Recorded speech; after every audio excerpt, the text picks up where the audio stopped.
I came from the mud. There's dirt on my head. Hola y bienvenidos a todos a este nuevo vídeo. Hoy vamos a hablar de la última parte sobre las clases envoltorios. Hemos hablado de las clases envoltorios, de qué son, cómo se usan y algunos ejemplos, el casting, y hoy vamos a hablar de comparación entre objetos. Si es verdad que hemos hablado de comparación entre tipos de datos primitivos, que es muy intuitiva, como puede ser la comparación entre dos enteros, donde cuando uno es mayor que otro se puede utilizar un comparativo que es mayor o menor, simplemente. Y también hemos visto, por ejemplo, el hecho de comparar dos strings con un equals para comparar si las dos cadenas de caracteres son iguales, o mejor dicho, el contenido de estos dos strings, estas dos cadenas de caracteres, es igual a otro. En cambio, hoy vamos a hablar de comparación entre objetos que igual podrían no tener un dato muy explícito para la comparación. Vamos a ver un poco, como siempre vamos a dar un poquito una base teórica, que será muy rápida, y luego pasaremos al ejemplo práctico donde se verá efectivamente la comparación entre objetos. Vale, ¿qué significa comparar objetos? No basta con compararlos de forma convencional, como hacíamos antes con los enteros, con un igual o con un mayor o menor. En estos casos hay que definir unos criterios para que sea posible compararlos.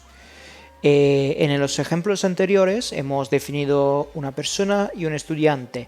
Entonces, ¿cómo se compara un estudiante con otro estudiante? Pues basándonos en un criterio o una serie de criterios que nos daría un orden, y entonces desde este mismo orden saber si un estudiante es mayor que otro, igual que otro o menor. Entonces, para que se pueda establecer, como ahí está escrito, una jerarquía, un orden, como decía, entre los elementos del mismo tipo. La comparación entre objetos es posible a través de dos interfaces, que son el comparator y el comparable, o el comparable. Todavía no hemos visto las clases abstractas y las interfaces, así que de momento tomemos el código así como está, y luego cuando más adelante hablaremos de abstracción, hablaremos también de qué son las interfaces, qué son las clases abstractas, para qué se usan, etc. De momento, solo saber que hay dos formas de hacer comparaciones. Y estas dos formas se distinguen básicamente por un hecho en específico. Que con el comparable se puede definir una forma de comparar un objeto a otro, según unos cuantos criterios, pero solo existiría esa forma. Mientras con el comparator se pueden añadir varios criterios de comparación y se pueden utilizar para ordenar los conjuntos de datos de formas diferentes, como podría ser luego cuando veremos el ejemplo, una liga de equipos, por ejemplo de fútbol o de cualquier otro deporte, que se puede ordenar por diferentes criterios en base a lo que queremos obtener. Entonces, la diferencia entre el comparable y el comparator es que el comparable define una forma de comparar un objeto con otro. El comparator, a través de muchos objetos, nos permite hacer listados ordenados por diferentes criterios. Entonces, ¿para qué es importante comparar objetos? Pues como decíamos, seguramente para ordenar elementos de una lista o de un conjunto cualquiera, y también para algunos algoritmos de búsqueda, como podrían ser la búsqueda dicotómica o la búsqueda binaria, que se basan en la comparación de objetos entre ellos. Por ejemplo, en la búsqueda binaria se empieza a buscar desde el medio. Si tenemos un array de 10, empezaríamos desde el medio del array y nos preguntaríamos, ¿el elemento que estoy buscando es mayor o menor del que estoy leyendo en el punto medio? Entonces desde ahí iríamos a buscar a la derecha o a la izquierda. Entonces vamos a verlo esto con un par de ejemplos prácticos, así para reforzar esta idea. Aquí está nuestro ejemplo práctico. Vamos a empezar desde la clase estudiante. Como ya hemos visto, la clase estudiante en ese caso tiene una matrícula y una nota media, y como veréis, aparte de extender la clase persona, desde la que hereda más información, implementa una interfaz que es el comparable. ¿Vale? Entonces, a través de la palabra clave implements, le estoy diciendo que esta clase estudiante, aparte de extender y entonces heredar de la clase persona, implementa la interfaz comparable. Y en este caso le estoy diciendo que estoy comparando estudiantes a través de esta Diamond Notation, que luego veremos cuando hablaremos de generics. Luego entonces, implementando la clase comparable, el compilador nos diría que necesariamente tenemos que implementar y sobreescribir el método compareTo, que está declarado en la interfaz comparable pero que no está implementado y que tenemos que implementar nosotros. Entonces vamos a verlo. Como vemos, como hemos visto la última vez, tenemos que sobreescribir el método compareTo presente en la interfaz comparable y le vamos a decir con qué criterios vamos a confrontar un estudiante con otro. En este caso, le estoy diciendo que voy a comparar el estudiante mismo con el que se pasa por como parámetro. Si la nota media del estudiante mismo es mayor de la nota media del estudiante que tengo como parámetro, entonces le devuelvo un valor positivo. Al revés, si es menor, devuelvo un valor negativo. Y en otros casos, la única otra condición que queda es que sean iguales. Entonces le devuelvo un 0. Pues esta es la implementación muy sencilla que hemos utilizado para comparar dos estudiantes en base a su nota media. Si un estudiante tiene nota media más alta que otro, significa que es mayor que otro. Un estudiante es mayor que otro, en este caso, cuando tiene una nota media superior al otro. Y viceversa. Si los estudiantes tienen la misma nota, pues devolverá un 0 y eso quiere decir que son iguales. Entonces vamos a ver cómo se puede hacer una prueba de comparación entre estudiantes. Aquí me he creado una serie de estudiantes que simplemente los he definido para poderlos poner en un array y tenerlos ahí. Aquí estoy utilizando un método que he definido yo, visualiza, que simplemente visualiza los componentes del array sin ordenar. Y luego, a continuación, me creo otro array de estudiantes que llamo clase org y ordeno la clase principal, la clase original, en base al criterio que he establecido anteriormente. Vamos a ver cómo funciona ordena. Le paso un array de estudiantes no ordenado. En base a la lógica hace cosas, pero la cosa más importante es que llamo al método compareTo del objeto del array en posición iésima y lo comparo con el de la posición i más 1. Esto hasta que no llega a la longitud menos 2, porque evidentemente si aquí le dejara el le.length obtendría una excepción de out of bound, porque se excedería de la longitud del array al comparar el i último con el i más 1 que ya se excede. Entonces voy a comparar el elemento corriente con el elemento siguiente, y si esto es menor que 0, entonces significa que el primero es más pequeño que el segundo. Y entonces en este caso voy a hacer un cambio, porque yo quiero que ver los estudiantes ordenados por nota media desde la mayor a la menor, en orden decreciente de nota media.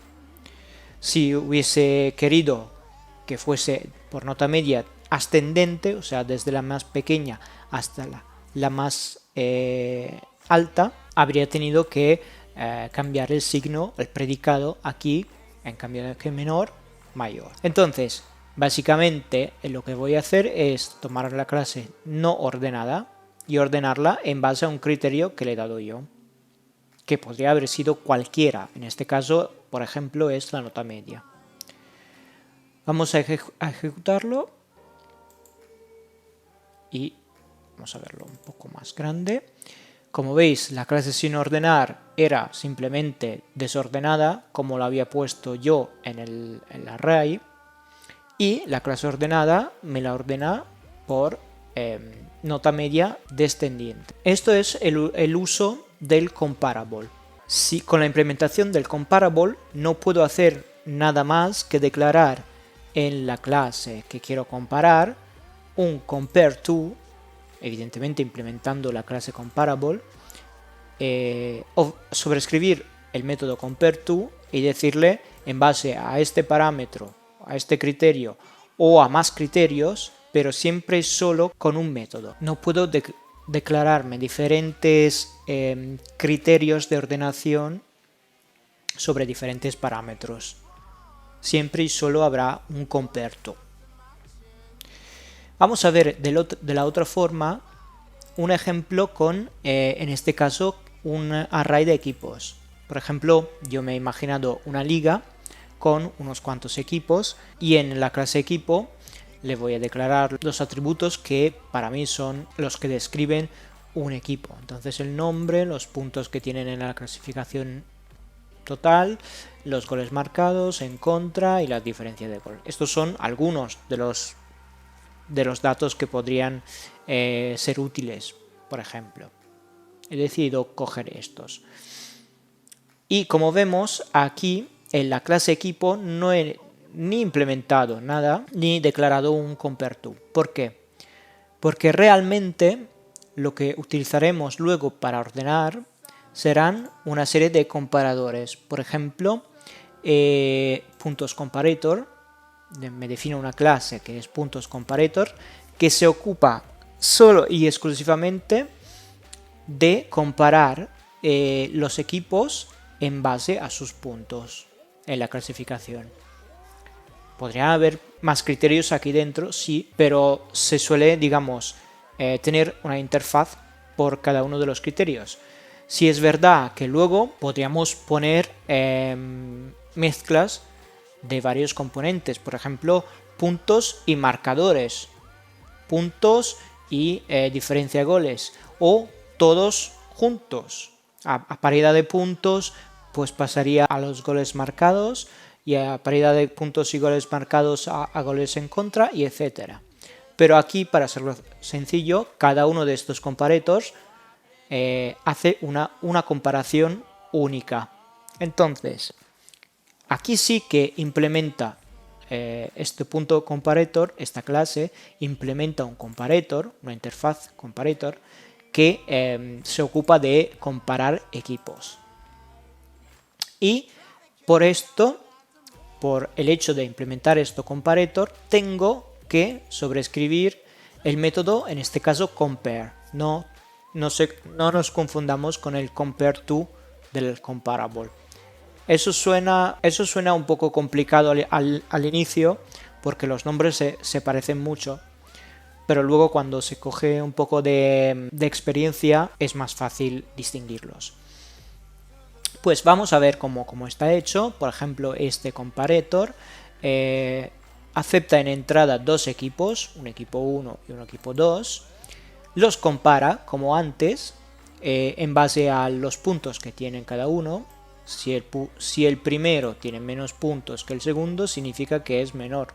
Entonces devuelvo un menos 1, y al revés, si es mayor, un 1. Y si no entra en ninguna de estas dos casuísticas, serán iguales, entonces devolverá un 0. Y así por todos los demás. Entonces gol en contra, goles marcados y etcétera. Son todos iguales, lo único que cambia es el criterio de comparación. El atributo sobre el que se compara. Entonces vamos a ver cómo está el main. Aquí me creo 5 equipos que pondré en una lista que he llamado liga y visualizo la liga sin ordenar.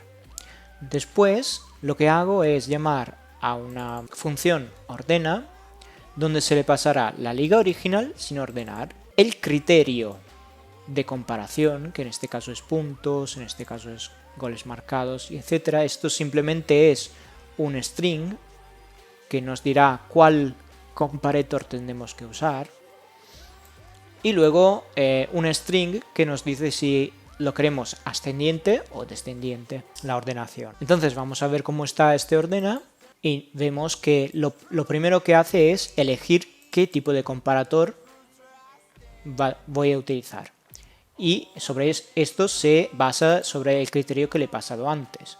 Entonces vamos a verlo. Aquí es select comparator. Si le he pasado gol marcado, digamos, por cómo está hecho por defecto es un comparador de puntos, pero si he elegido por goles marcados, le pondré goles marcados. Si gol en contra, el comparador de gol en contra, y diferencia de goles si le he puesto diferencia de goles. Devuelvo el comparador que voy a utilizar. Entonces aquí el C valdrá uno de estos que ya he definido aquí. Luego lo que hace es elegir entre si es una ordenación ascendente o descendiente, y en el caso, por ejemplo, de que sea ascendiente, lo único que cambia entre ascendiente y descendiente es el predicado, que define cuándo se hace un cambio o no. Pero si es ascendiente, por ejemplo, voy a comparar el primer elemento con el segundo, y si es el primer elemento mayor que el segundo, voy a cambiarle de posición, porque si es ascendiente quiero que los más pequeños estén al principio y los más grandes estén al final. Una vez que tengo esta ordenación, pues devuelvo el array ordenado y lo enseño. Todo este código va a estar desplegado en GitHub. Entonces, si no podéis verlo aquí directamente, podéis ir al repositorio de GitHub de Progress Academy.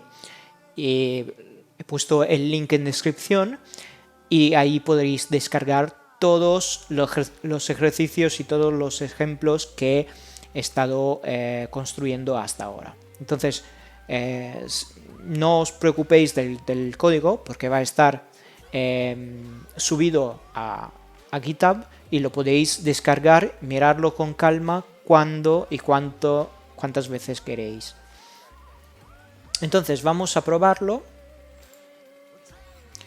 Vamos a abrir un poco más la ventana.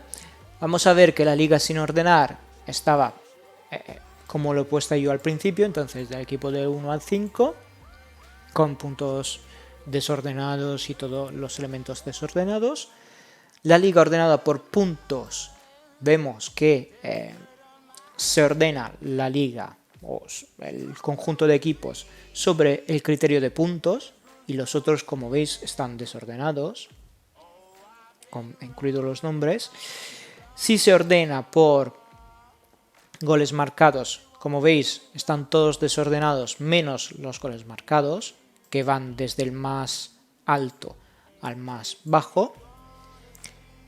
Los goles en contra, que en este caso he decidido ordenar de forma ascendiente, porque lo que quería ver era la mejor defensa, por ejemplo. Entonces el equipo que tiene menos goles en contra, como veis está todo desordenado, menos los goles en contra, de 3 a 7, ascendiente. Y finalmente lo mismo, pero con la diferencia goles. Vale, hasta aquí el vídeo de hoy. Espero que os haya gustado y que os haya sido útil. Y os pido, por favor, que si hay algo que no entendéis o alguna sugerencia, que me lo pongáis en los comentarios, así que pueda seguir haciendo vídeos de mejor calidad y que os parezcan más útiles para vosotros y para vuestro desarrollo. Un saludo y nos vemos en el próximo vídeo.